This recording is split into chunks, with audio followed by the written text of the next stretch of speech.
तो सभी प्यारे छात्रों का एक बार फिर से स्वागत है और प्रश्नावली 5.3 में आगे बढ़ते हुए अब हम प्रश्न 3 का ये चौथा सवाल हल करना सीखेंगे।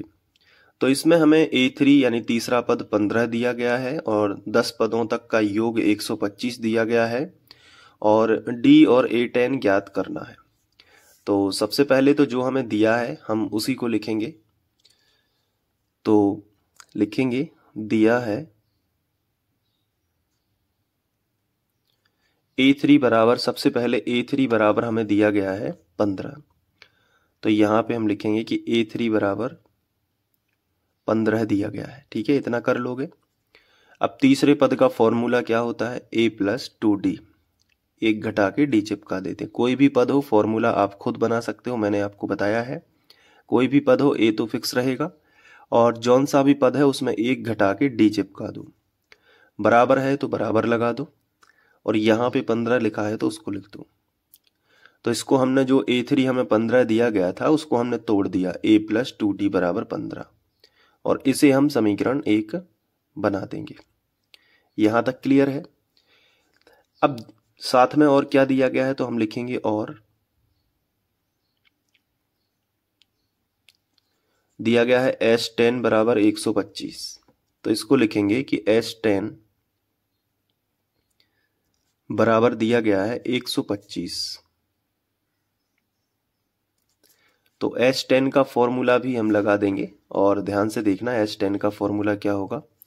देखो, जब Sn का फॉर्मूला होता है n/2 2a plus n minus 1 into D, तो S10 का इसी से बना लेंगे तो 10/2 हो जाएगा, क्योंकि n का मान सीधा सीधा यहाँ पे 10 है। तो 10/2, n/2 से हमने लिखा 10/2, फिर कोष्टक लगा है, कोष्टक लगा दो, फिर 2a लिखा है तो a और d तो पता नहीं है तो ये ज्यों के त्यों रहेंगे।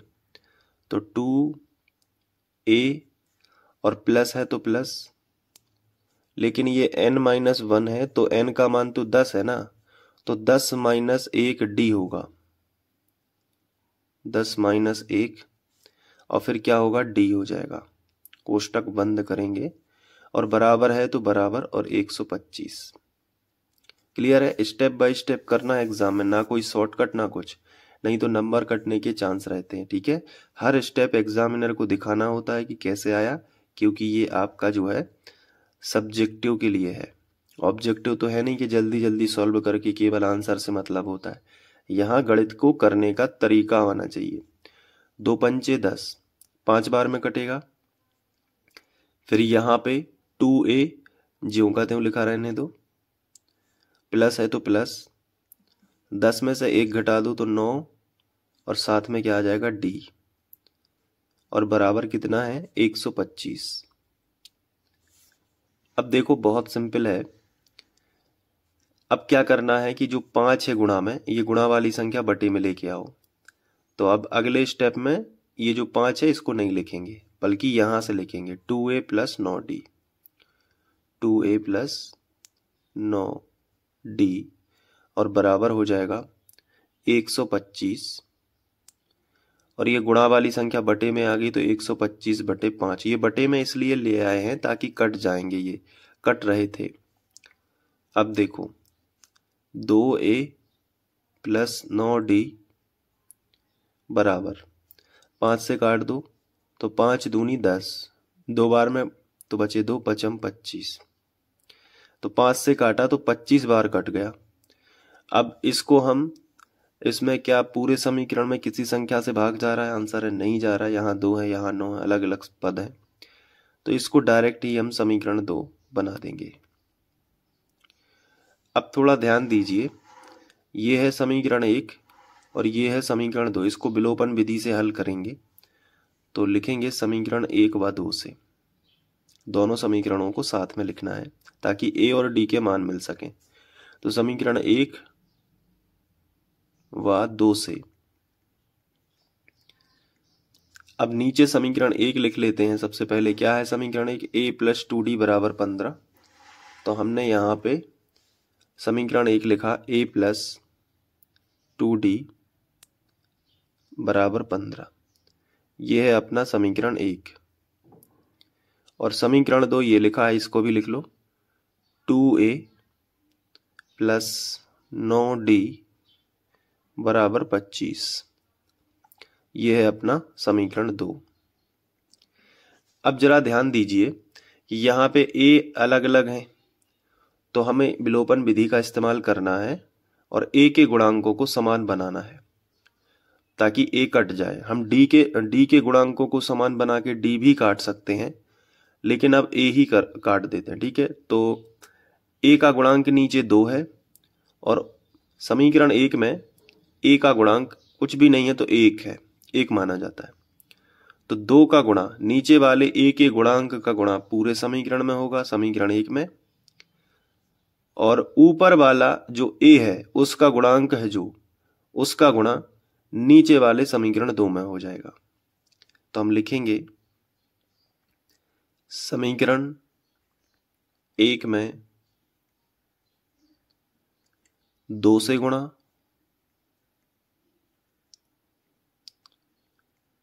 तथा समीकरण 2 में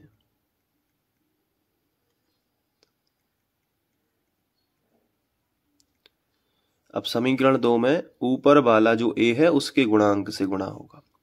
1 है तो समीकरण 2 में 1 से गुणा करने पर,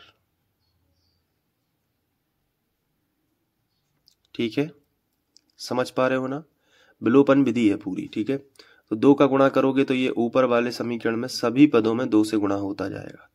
a में 2 का गुणा होगा तो हो जाएगा 2a। चिन्हों में नहीं करना है कुछ भी, चिन्ह जैसे हैं वैसे ही रहेंगे। प्लस है तो प्लस, 2 का गुणा इस 2d में होगा तो 2 दूनी 4d, बराबर है तो बराबर लगा दो। 2 का गुणा 15 में होगा तो 15 दूनी 30। ये एक नया समीकरण बनेगा जिसे हम समीकरण 3 बना देंगे। अब 1 का गुणा इसमें करोगे तो इसमें कोई चेंजेस नहीं आएंगे, क्योंकि 1 का गुणा करने से कोई बदलाव नहीं होता है। तो नीचे का समीकरण ज्यों का त्यों, इसे हम लेकिन समीकरण 4 बना देंगे, क्योंकि 3 के बाद हम 4 ही बना पाएंगे, क्योंकि गुणा हो चुका है, टेक्निकली गुणा हो चुका है 1 से। ठीक है, लेकिन कोई बदलाव नहीं आया, वो बात अलग है। अब देखो यहाँ पे समीकरण 3 है और यहाँ पे समीकरण 4 है, लेकिन ये देखो 2a यहाँ भी आ गया और 2a यहाँ भी आ गया, मतलब ये गुणांक आ गए बिल्कुल समान, है ना। तो अब ये कट सकते हैं, लेकिन अभी दोनों प्लस के हैं, ये भी प्लस का है और ये भी प्लस का है, तो अभी ये नहीं कट सकते। अगर हमें ये काटना है तो हमें इसका चिन्ह बदलना होगा। तो चिन्ह कब बदलते हैं? जब हम घटाते हैं। तो यहाँ पे हम लिख देंगे घटाने पर, घटाने पर।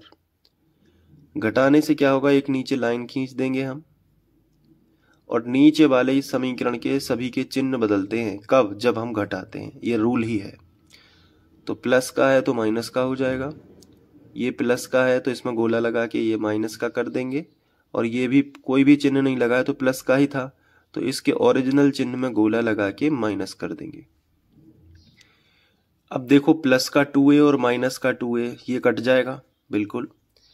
अब 9 में से 4 घटाएंगे तो 5d बचेगा, लेकिन बड़ी संख्या माइनस की थी, माइनस लगा दो, बराबर है तो बराबर। 30 में से 25 चले जाएंगे तो 5 बचेगा, वो भी प्लस का, क्योंकि बड़ी संख्या प्लस की थी। अब आगे बढ़ते हैं। ये d के साथ में माइनस का 5 ये गुणा में है, तो गुणा वाली संख्या बटे में आ जाएगी, तो d बराबर 5/5। ये माइनस आगे खिसका दो, नीचे का माइनस ऊपर तैर गया। 5 से 5 समान संख्या बटे में हो, उत्तर 1 आता है। तो d बराबर कितना होता है? -1। तो ये d का मान आ गया। अब d का मान अगर हम समीकरण 1 में रखते हैं यहाँ पे, तो पूरा समीकरण a के रूप में आ जाएगा, तो a का मान मिलेगा। तो नेक्स्ट पेज पे चलते हैं, लिखेंगे d का मान समीकरण 1 में रखने पर। तो समीकरण 1 क्या है? समीकरण 1 में लिख लेता हूं। समीकरण 1 ये है, इसमें डी का मान जो है वो डी का मान -1 आया है, वो यहाँ डी की जगह पे रखेंगे। तो ए तो ज्यों का त्यों रहेगा +2 और जो डी है डी की जगह पे -1 हम रख देंगे और बराबर 15 है तो उसको हमने ज्यों का त्यों लिखा। अब देखो ए ज्यों का त्यों धन और ऋण यानी प्लस माइनस का माइनस हो जाएगा और 2 का 1 में गुणा करोगे तो 2 एकम 2 और बराबर कितना हो जाएगा 15। अब ये जो माइनस का 2 है इसको इस तरफ ले जाओ तो a बराबर हो जाएगा 15 + 2, 15 और 2 17। तो जो a है a का मान आ गया 17, ये हमने हाईलाइट कर दिया। तो a का मान 17 और d का मान -1 है। अब क्या ज्ञात करना था, क्वेश्चन पे चलते हैं। तो क्वेश्चन में d ज्ञात करना था जो कि हम कर चुके हैं और साथ में a10 भी ज्ञात करना था। तो a10 हम ज्ञात कर लेते हैं।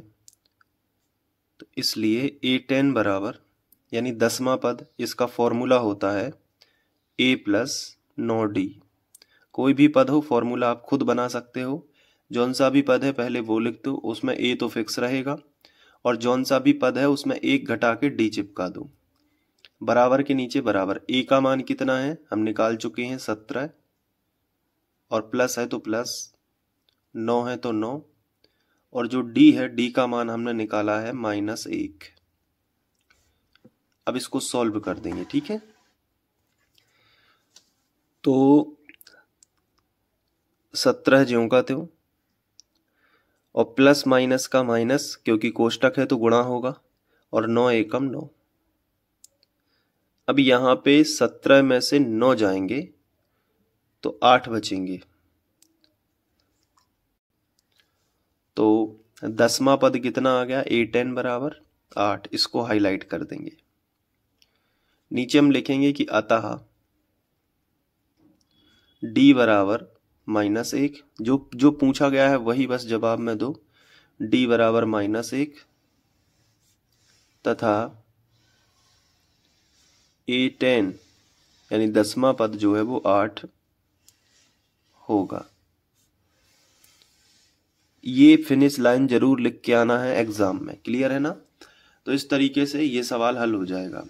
बाकी के वीडियोस देखने के लिए आप प्लेलिस्ट जरूर चेक किया करो, जो एंड स्क्रीन में लगा देता हूं। और अब आप अच्छे से नोट कर लो तो मैं आपको दिखा देता हूं। तो यहां से ये पूरा लिखना है, ठीक है। इसके बाद यहां पे और फिर इसके बाद यहां, फिर यहां, फिर इसके बाद ये